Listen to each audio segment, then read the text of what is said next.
How are we? Good to see all of you. It's an honor to be here with all of you. A lot of familiar faces in the room, a lot of new faces. And President Trump is back, and the golden age of America has most definitely begun.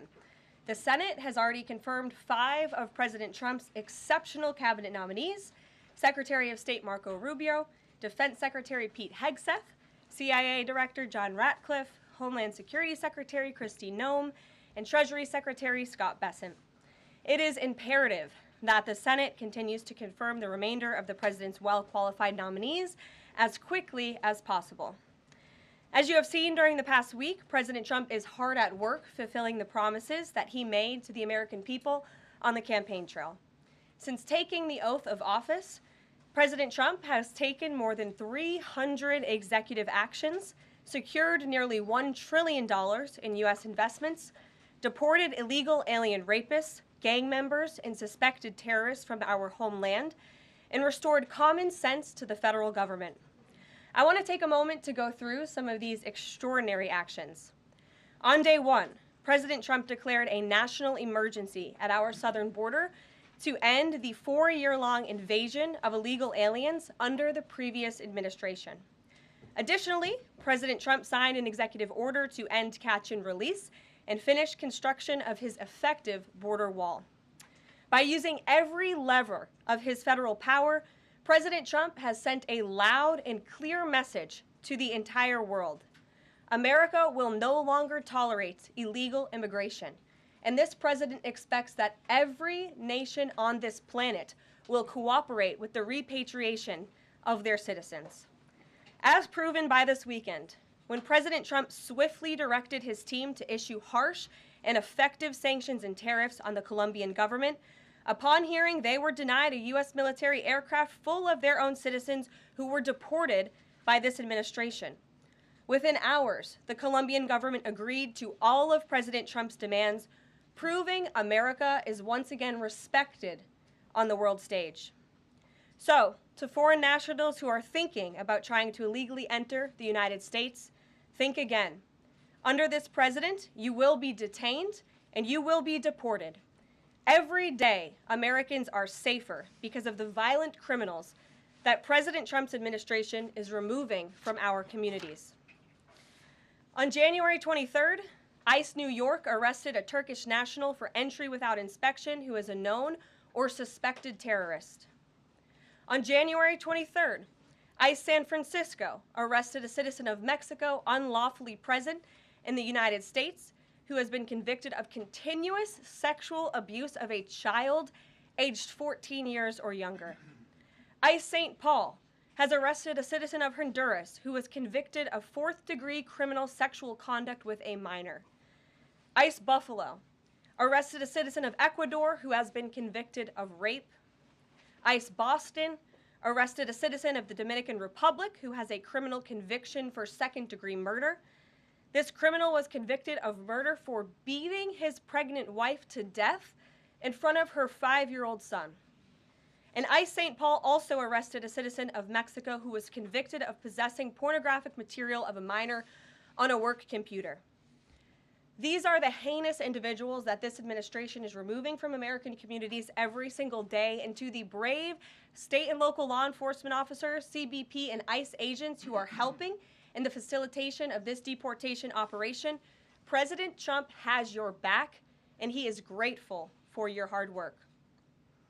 On the economic front, President Trump took immediate action to lower costs for families who are suffering from 4 long years of the Biden administration's destructive and inflationary policies.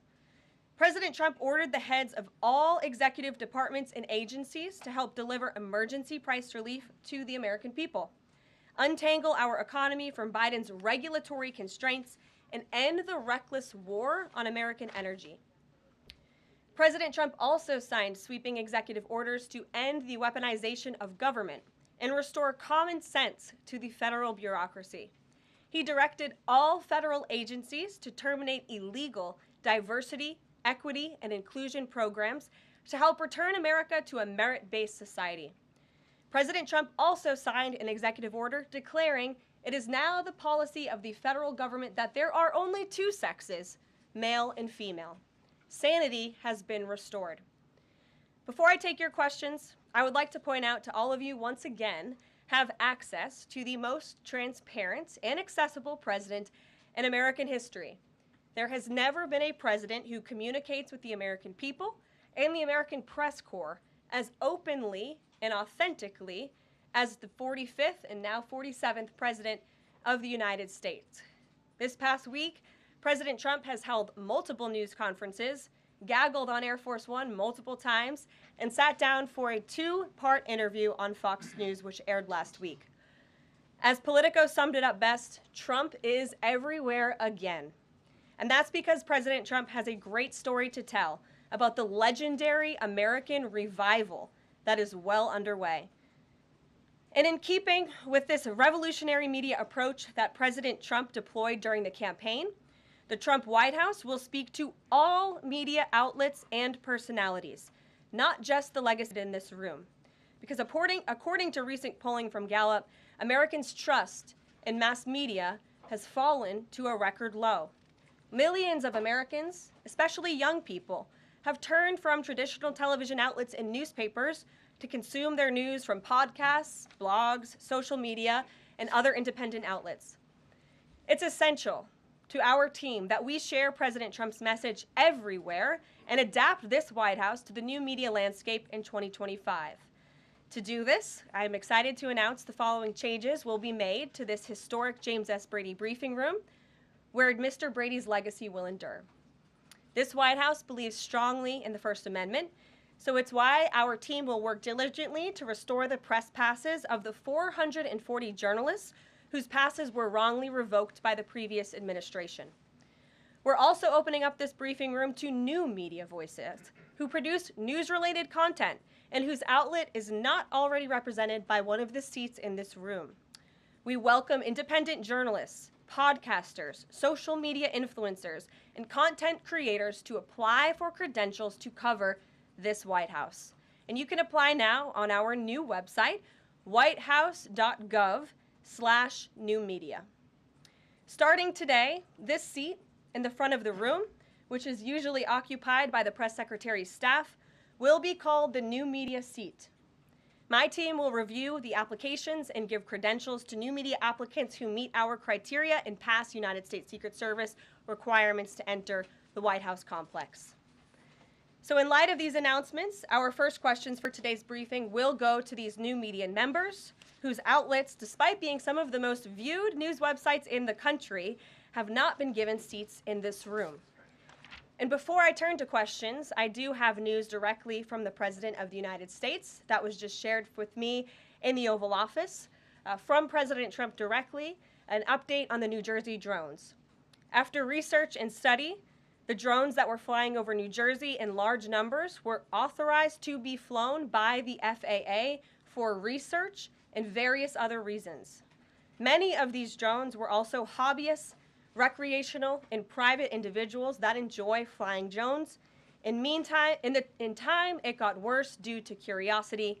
This was not the enemy. A statement from the President of the United States to start this briefing with some news. And with that, I will turn it over to questions. And we will begin with our new media members, Mike Allen from Axios, Matt Boyle from Breitbart. Mike, why don't you go ahead? Thank you very much. Karoline, does the President see anything fishy about DeepSeek, either its origins or its cost? And could China's ability to make these models quicker, cheaper, affect our thinking about expanding generation data centers, chip manufacturing? Sure. The President was asked about DeepSeek last night on Air Force One when he gaggled for, I think, the third or fourth time throughout the weekend with members of the traveling press corps. The President said that he believes that this is a wake-up call to the American AI industry. The last had been on their hands and allowed China to rapidly develop this AI program. And so President Trump believes in restoring American AI dominance. And that's why he took very strong executive action this past week to sign executive orders to roll back some of the onerous regulations on the AI industry. And President Trump has also proudly appointed the first AI and crypto czar at this White House, David Sachs, whom I spoke with yesterday, very knowledgeable on this subject, and his team is here working every single day to ensure American AI dominance.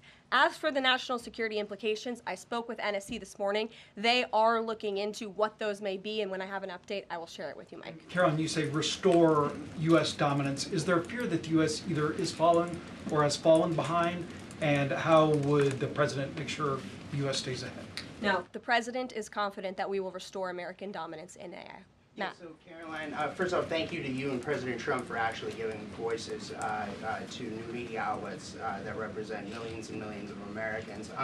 The thing I would add, I've got a two-part question for you. The first is just can you expand upon what steps the White House is going to take to bring more voices, not less, which is what our founder Andrew Breitbart believed in, into this room where they rightfully belong. Yeah.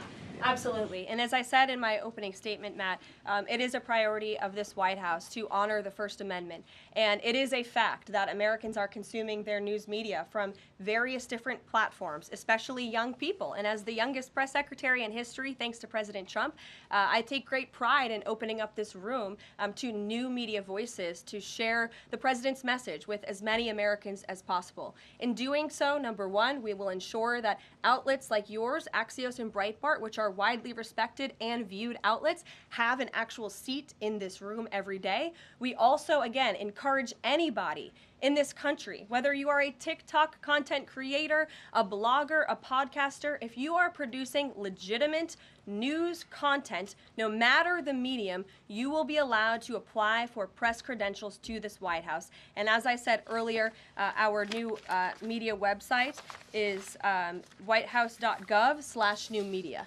And so we encourage people to apply. Again, as long as you are creating news-related content of the day and you're a legitimate independent journalist, you're welcome to cover this White House. And secondly, Caroline, you said you laid out several of the actions that President Trump has taken. Obviously, it's a stark contrast to the previous administration of breakneck speed from President Trump. Can we expect that pace to continue as the first 100 days moves along here and beyond that?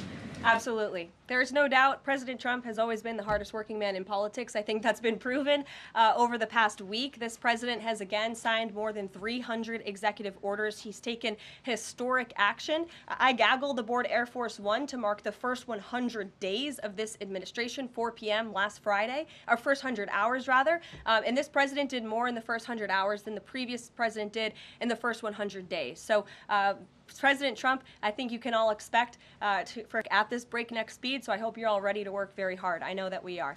Zeke Miller. Thanks, Caroline. A question that we've asked your predecessors of both parties in this job. When you're up here in this briefing room speaking to the American public, do you view yourself and your role as advocating on behalf of the president or providing the unvarnished truth that is, not to lie, not to obfuscate to the American people? I commit to telling the truth from this podium every single day. I commit to speaking on behalf of the President of the United States. That is my job. And I will say it's very easy to speak truth from this podium when you have a president who is implementing policies that are wildly popular with the American people, and that's exactly what this administration is doing. It's correcting the lies and the wrongs of the past 4 years, many of the lies that have been told to your faces in this very briefing room. I will not do that. But since you brought up truth, Zeke, I would like to point out, while I vowed to provide the truth from this podium, we ask that all of you in this room hold yourselves to that same standard. We know for a fact there have been lies that have been pushed by many legacy media outlets in this country about his family, and we will not accept that. We will call you out when we feel that your reporting is wrong or there is misinformation about this White House. So yes, I will hold myself to the truth, and I expect everyone in this room to do the same. And Caroline, just on a substantive question, yesterday the White House Office of Management and Budget directed across the board freeze, with some exceptions for individual assistance, we understand, to federal grants. It's caused a lot of confusion around the country among Head Start providers, among providers services to homeless veterans, Medicaid providers, states saying they're having trouble accessing the portal. Could you help us clear up some of the confusion, Yes. give some certainty to folks, and also is that uncertainty, how does that uncertainty service the president's voters? Well, I think there's only uncertainty in this room amongst the media. There's no uncertainty in this building. So let me provide the certainty and the clarity that all of you need. This is not a blanket pause on federal assistance and grant programs from the Trump administration. individual assistance. That includes, I'm not saying that's included, but just to give you a few examples, Social Security benefits, Medicare benefits, food stamps, welfare benefits, assistance that is going directly to individuals will not be impacted by this pause. And I want to make that very clear to any Americans who are watching at home who may be a little bit confused about some of the media reporting. This administration, if you are receiving individual assistance from the federal government, you will still continue to receive that. However, it is the responsibility of this president and this administration to be good stewards of taxpayer dollars. That is something that President Trump campaigned on. That's why he has launched DOGE, the Department of Government Efficiency, who is working alongside OMB. And that's why OMB sent out this memo last night, because the president signed an executive order directing OMB to do just this. And the reason for this is to ensure that every penny that is going out the door is not conflicting with the executive orders and actions that this president has taken.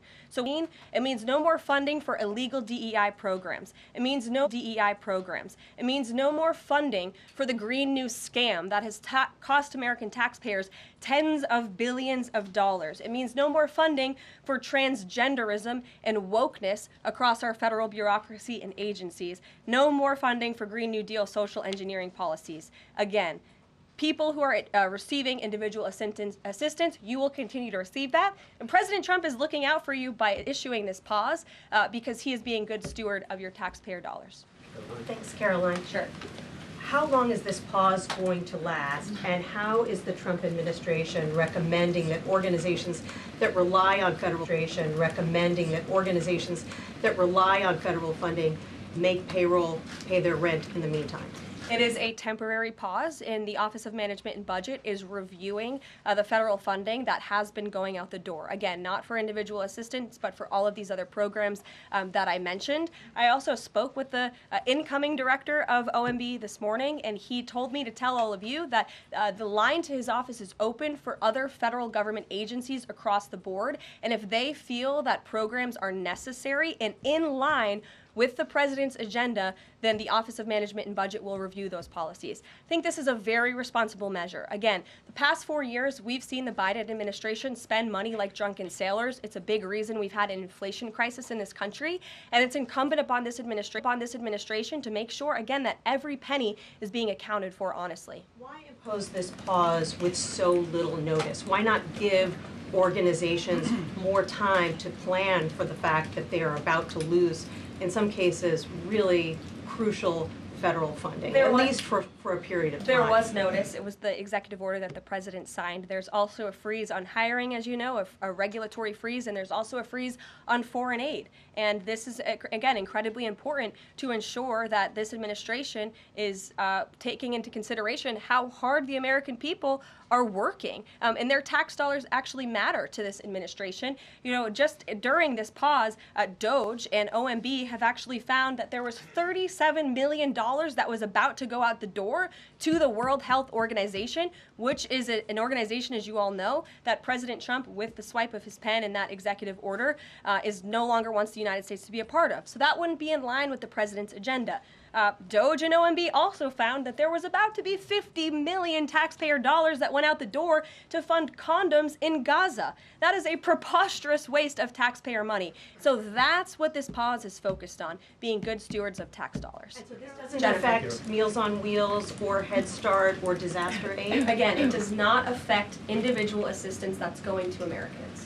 To follow up on Nancy, do you think there will be a list of who is affected and how much money is affected? How will these contractors and organizations know if they are actually having their funding frozen? And then secondly, if you're willing, can you just clarify, is the end goal of this to essentially challenge Congress or to prove that the president can withhold federal funding? In other words, is this an attempt to pick a fight to prove that he can do this? No, absolutely not. As it says right here in the memo, which I have, and I'd encourage all of you to read it, it says the American people elected President Trump to be the president of the United States. and gave him a mandate to increase the impact of every federal dollar. This memo requires federal agencies to identify and review all federal financial assistance programs and supporting activities consistent with the president's policies and requirements. The American people gave President Trump an overwhelming mandate on November 5th, and he's just trying to ensure that the tax money going out the door in this very bankrupt city actually aligns with the will and the priorities of the American people. So will there be a last one? Yes. Welcome. You look great. You're doing a great job. You Thank talked you. about transparency, and some of us in this room know how just transparent President Trump has been the last 5 or 6 years. I think you'll do the same. My question is, do you think this latest incident with the president of Colombia is indicative of the global, powerful respect they have for President Trump moving forward, not only to engage in economic diplomacy with these countries, but also world peace? Absolutely. I'll echo the answer that the president gave on Air Force One last night when he was asked a very similar question by one of your colleagues in the media. This signifies peace through strength is back.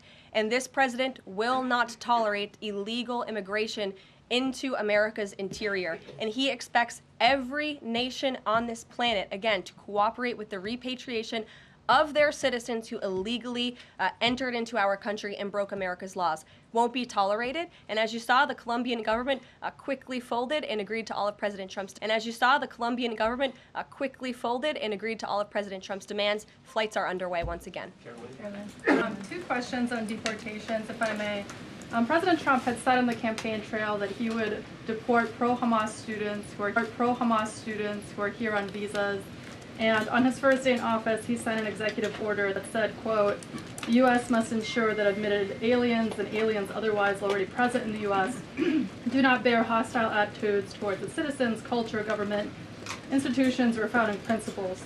So should we take this executive order as Trump saying he would be open to deporting those students who are here on visas but, hold pro-Hamas sympathies? The president is open to deporting individuals who have broken our nation's immigration laws. So if they are here illegally, then certainly he is open to deporting them. And that's what this administration is hard at work at doing. We receive data from DHS and from ICE every single day. From what we hear on the ground, ICE agents are feeling incredibly empowered right now because they actually have a leader in this building who is supporting them in doing their jobs that they were hired to do, which is to detain, arrest, and deport illegal criminals who have invaded our nation's borders over the past 4 years. That's what the president is committed to seeing. Peter. Caroline, I'm going to ask you very quickly, just following up on the question on immigration first. President Trump, during the course of the campaign in 2024, said the following about illegal immigration. He said, "They're going back home where they belong, and we start with the criminals. There are many, many criminals." NBC News has learned that ICE arrested 1,179 undocumented immigrants on Sunday, but nearly half of them, 566 of the migrants, appear to have no prior criminal record besides entering the country illegally. Is the president still focused exclusively, which is a civil crime, it's not criminal? It's a federal crime. So I'm asking though, he said he was going to focus on those violent offenders first. So is violent offenders no longer the predicate for these people to be deported? The president has said countless times on the campaign trail, I've been with him at the rallies, I know you've been there covering them too, Peter, that he is focused on launching the largest mass deportation operation in American history of illegal criminals. And if you are an individual, a foreign national, who illegally enters the United States of America, you are, by definition, a criminal. And so therefore, you are subject to deportation. I apologize for interrupting. So to be clear, it's not violent criminals do not receive precedence in terms of the deportations taking place. The president has also said two things can be true at the same time. We want to deport illegal criminals, illegal immigrants from this country, but the president has said that, of course, the illegal criminal drug dealers, the rapists, the murderers, the individuals who have committed heinous acts on the interior of our country and who have terrorized law-abiding American citizens, absolutely, those should be the priority of ICE, but that doesn't mean that the other illegal criminals who entered our nation's borders are off the table. Understood. Then let me ask you a separate question about the confusion that still exists across the country right now as it relates to the freeze or the pause as it's described. President Trump, of course, ran one of the key policy items was that he was going to lower prices, lower the cost of everything from groceries, as he often said.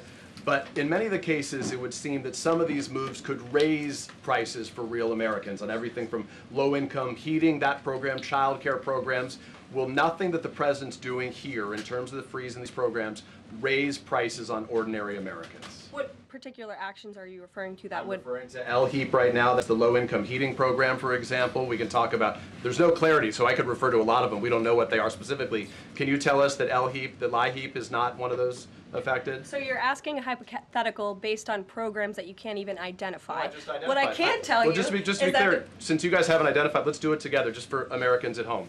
Medicaid, is that affected?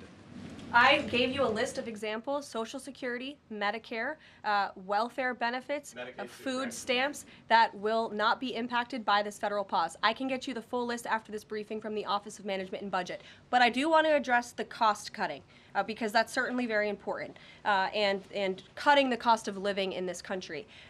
President Trump has taken historic action over the past week to do that.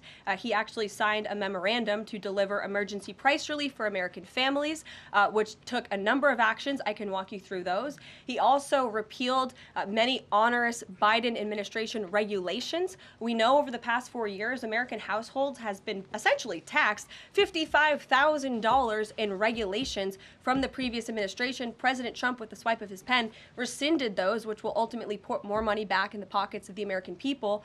So deregulation is a big deal. And then when it comes to energy, I mean, the president signed an executive order to declare a national energy emergency here at home, which is going to make America energy dominant. We know that energy is one of the #1 drivers of inflation. And so that's why the president wants to increase our energy supply to bring down costs for Americans. The Trump energy boom is incoming, and Americans can expect that. Please share that. Thank you. Karoline, I think some of the confusion may be here with this pause on federal funding. You've made it clear you're not stopping funds that go directly to individuals, but there certainly are lots of organizations that receive funding and then may pass along a benefit. Meals on Wheels, for one. They provide meals for over 2.2 million seniors.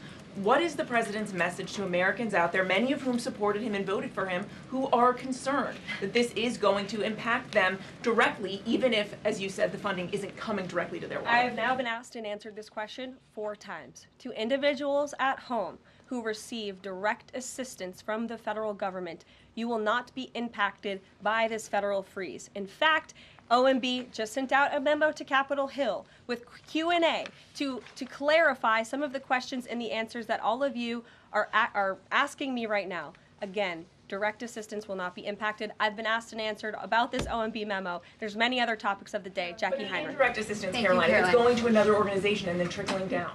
Direct assistance that is in the hands of the American people will not be impacted. Again, as I said to Peter, we will continue to provide that list as it comes to fruition. But OMB right now is focused on analyzing the federal government's spending, which is exactly what the American people elected President Trump to do. And one question on immigration, Karoline, on immigration. Of the 3,500 arrests ICE has made so far since President Trump came back into office, can you just tell us the numbers? How many have a criminal record versus those who are just in the country illegally? All of them, because they illegally broke our nation's laws and therefore they are criminals as far as this administration goes. I know the last administration didn't see it that way, so it's a big culture shift in our nation to view someone who breaks our immigration laws as a criminal, but that's exactly what they are. You may have one going with the worst first. They all have a criminal record. And welcome to the briefing If they room. broke our nation's laws, yes, they are criminal. Yes. Thank you.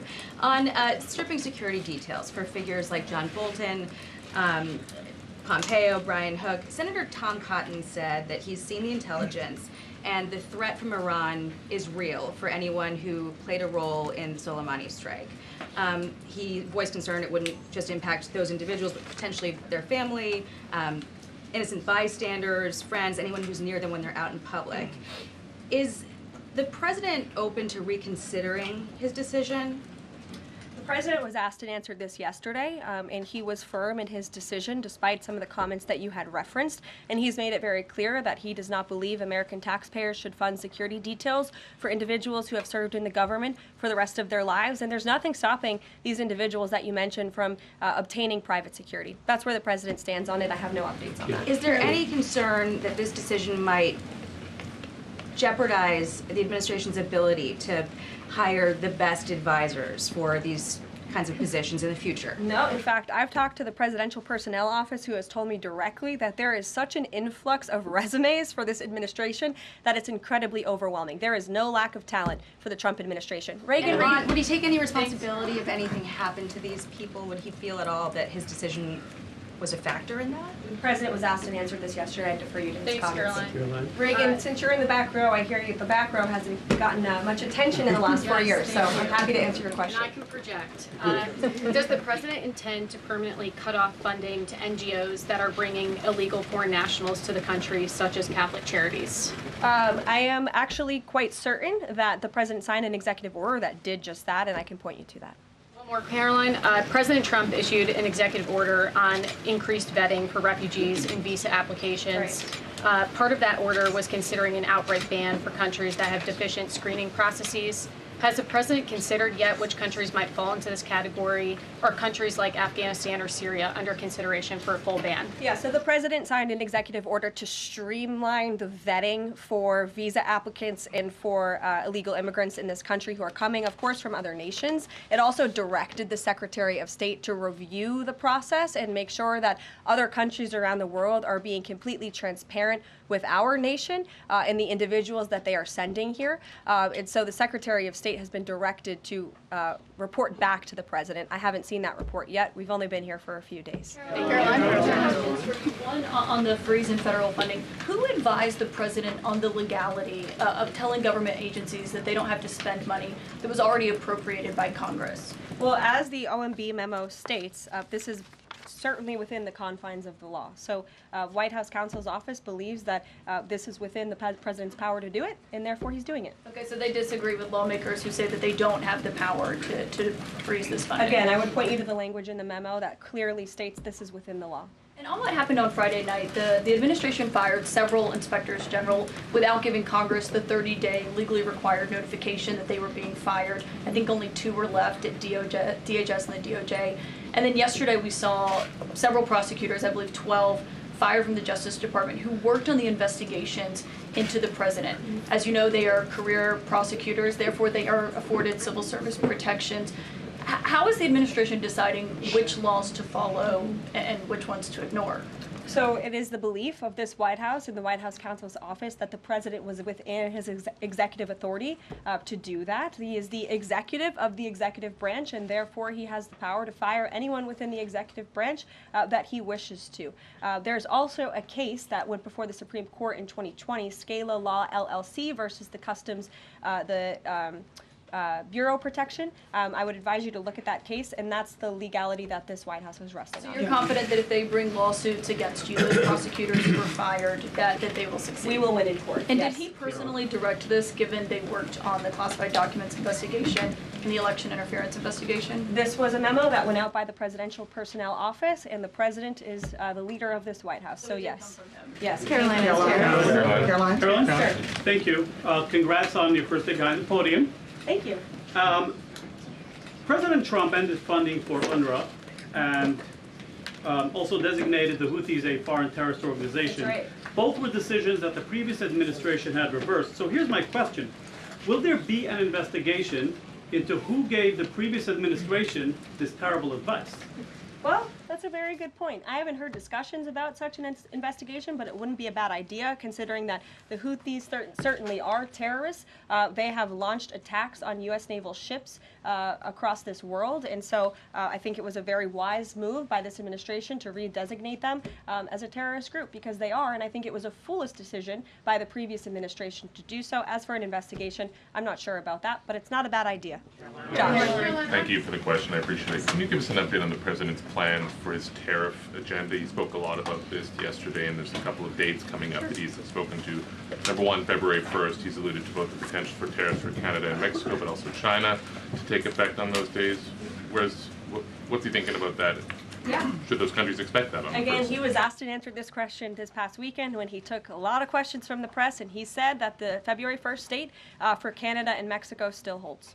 The China 10% tariff that he also had mused about last Tuesday going into effect on the same day. Yep, the president has said that he is very much still considering that for February 1st. Separately, yesterday he talked also about sectoral tariffs on, for instance, pharmaceuticals as well as semiconductor computer chips. He talked about steel, aluminum, and copper. What's the timeline on those? Is that a similar sort of coming days thing? Yeah, so when the president talked about that in his speech yesterday, that actually wasn't a new announcement. That was within a presidential memorandum that he signed in one of the first days here in the White House on his America First trade agenda.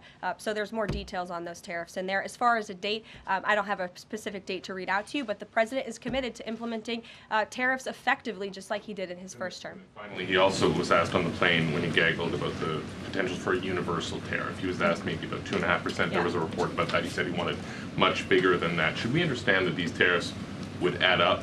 You know, in other words, you might have country-specific tariffs like Canada, Mexico, China. You might have sectoral tariffs like on pharmaceuticals, as well as a potential universal tariff on top of that. Do these stack on one or the other, or would one sort of take precedence over another? All I can point you to is what the president has said on this front. The February 1st date for Canada and Mexico, also the China tariff that he has discussed. He rejected the 2.5% tariff. He said that was a little bit too low. He wants it to be higher. I'll leave it to him to make any decisions on that front. Phil Weichman. What the Mexicans and Canadians have done so far, do you have any comment on whether that has met the bar, what he wants to see on fentanyl? Thank you. I won't get ahead of the president again on advocating to foreign nations on what they should or shouldn't do to get away from these tariffs. The president has made it very clear, again, that he expects every nation around this world to cooperate with the repatriation of their citizens. And the president has also put out specific statements in terms of Canada and Mexico when it comes to what he expects in terms of border security. We have seen a historic level of cooperation from Mexico, but again, as far as I'm still tracking, and that was last night talking to the president directly, February 1st is still on the books. Phil. Thank you, Caroline. Quick programming note and then a question on taxes. In terms of programming, should we expect to see you here every day? How frequently will these press briefings be? It is a good question, April. So look, the president, as you know, is incredibly accessible. First day here, he wanted all of you in the Oval Office. You got a 60-minute press conference with the leader of the free world while he was simultaneously signing executive orders. I may add that's pretty impressive. I don't think the previous office holder would be able to pull such a thing off. So look, the president is the best spokesperson that this White House has, and I can assure you that you will be hearing from both him and me as much as possible. And then a question about tax cuts. You know, the president has promised to extend the tax cuts from the previous term.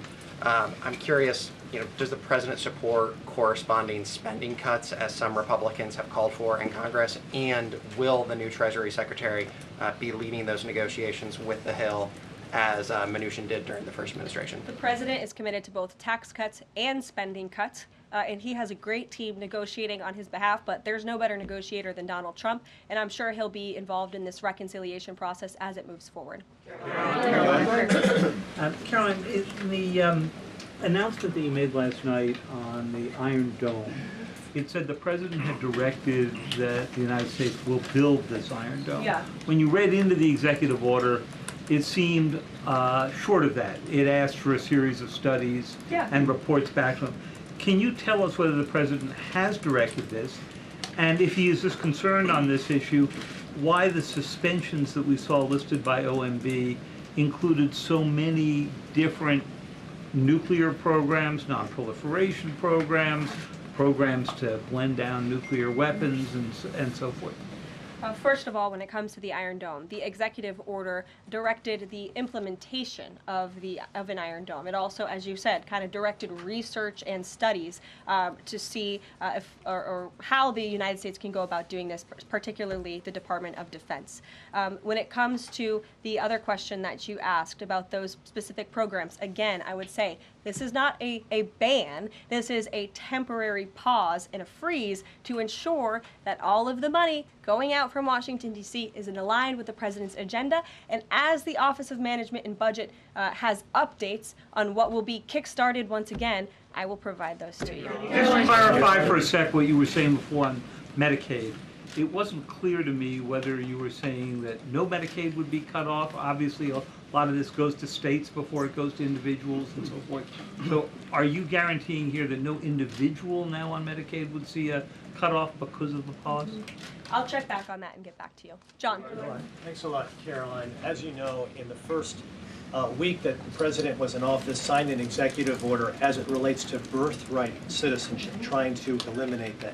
Now, 22 state attorney generals have said that this is unconstitutional. A federal judge has just agreed with their argument. What's the administration's argument for doing away with birthright citizenship? The folks that you mentioned have a right to have that legal opinion, but it is in disagreement with the legal opinion of this administration.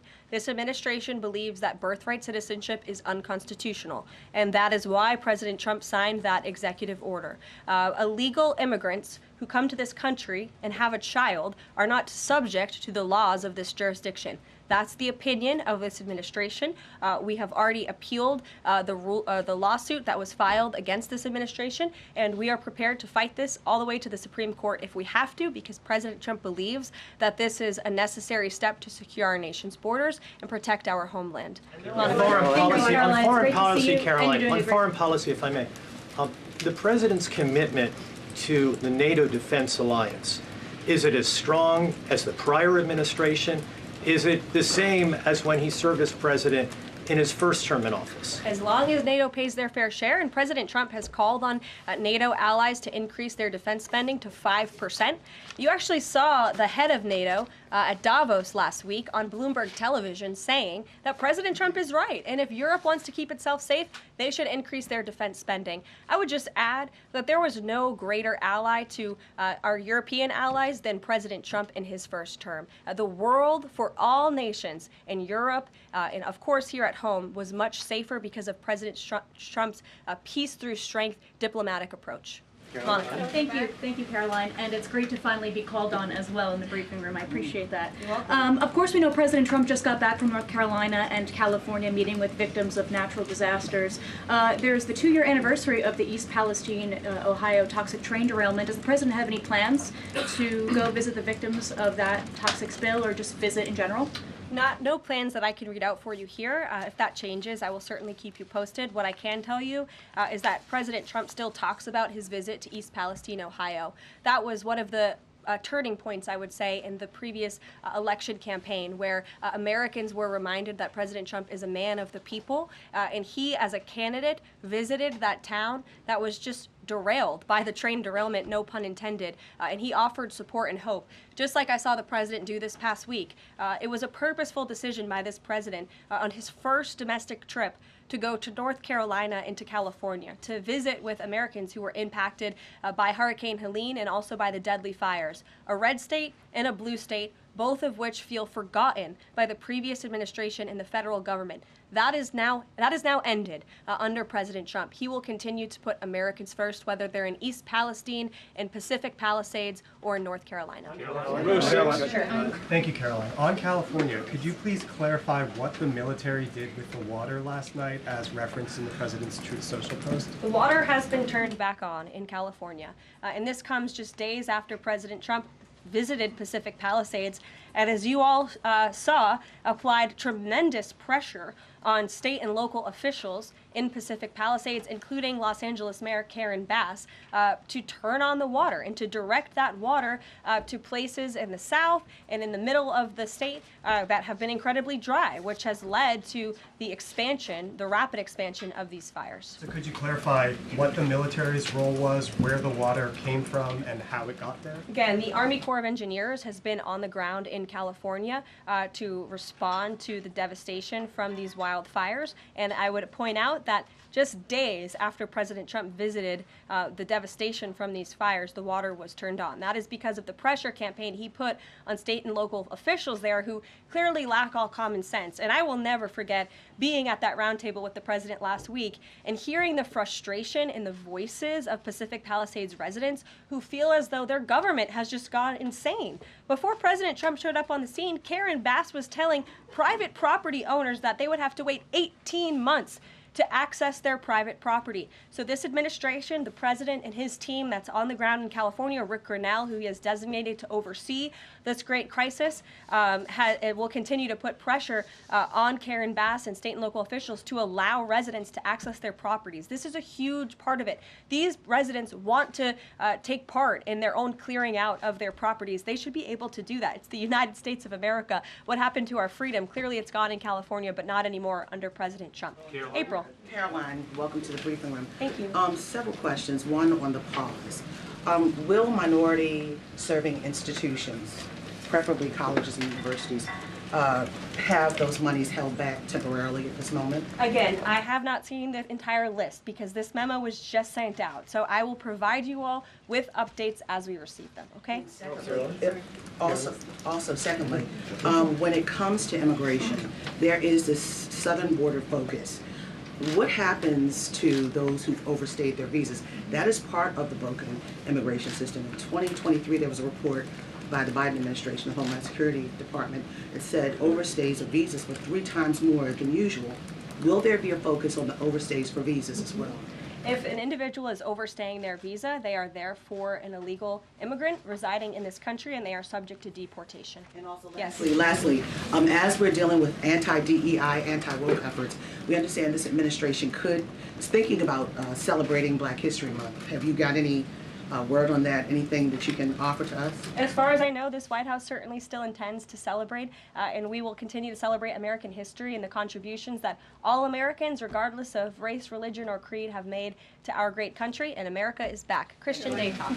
Thanks, Caroline. Just real quick, you mentioned the inflation executive order the president signed, but egg prices have skyrocketed since President Trump took office, so what specifically is he doing to lower those costs for Americans? Really glad you brought this up because there is a lot of reporting out there that is putting the onus on this White House for the increased cost of eggs. I would like to point out to each and every one of you that in 2024, when Joe Biden was in the Oval Office, or upstairs in the residence sleeping, I'm not so sure, egg prices increased 65% in this country. We also have seen the cost of everything, not just eggs. Bacon, groceries, gasoline have increased because of the inflationary policies of the last administration. As far as the egg shortage, what's also contributing to that is that the Biden administration and the Department of Agriculture directed the mass killing of more than 100 million chickens, which has led to a lack of chicken supply in this country, therefore a lack of egg supply, which is leading to the shortage. So I will leave you with this point.